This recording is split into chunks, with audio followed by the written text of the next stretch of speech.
House wife no, home maker no, nation builder yes. ఈ మాట అంటోంది నేను కాదు, ఏకంగా సుప్రీంకోర్టు.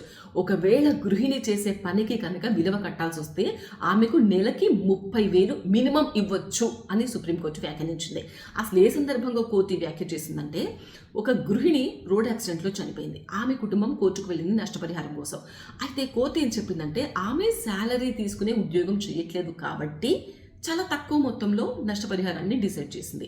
దీన్ని సవాల్ చేస్తూ సుప్రీంకోర్టును ఆశ్రయించింది ఆమె కుటుంబం. ఇక్కడ ఈ కేసు విచారణ సందర్భంగా ఎలాంటి వ్యాఖ్య చేసింది సుప్రీంకోర్టు అంటే, మహిళలు 7 గంటలకు పైగా అన్పెయిడ్ డొమెస్టిక్ వర్క్ చేస్తున్నారు. పిల్లల్ని చూసుకోవడము, ఇంటిని చక్కబెట్టడం, ఇంటి పనులు చేసుకోవడము, వంట చేయడము, ఇవన్నీ కూడా చేస్తున్నారు కాబట్టి ఇంట్లో ఉన్న వాళ్ళంతా వాళ్ళ పనులు చేసుకుంటున్నారు. ఆమె శాలరీ తీసుకుంటున్న మగవాళ్లపైన, ఇతరులపైన ఆధారపడుతుంది అని అనడానికి వీల్లేదు. నిజానికి ఇంట్లో వాళ్ళే ఈమె పైన ఆధారపడుతున్నారు.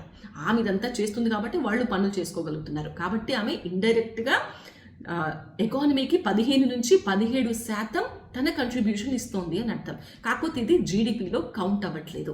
కాబట్టి ఒకవేళ మహిళ పనికి విలువ కట్టాల్సి వస్తే నెలకి మినిమం 30,000 ఇవ్వాలి అని సుప్రీంకోర్టు ఒక సంచలన తీర్పిచ్చింది.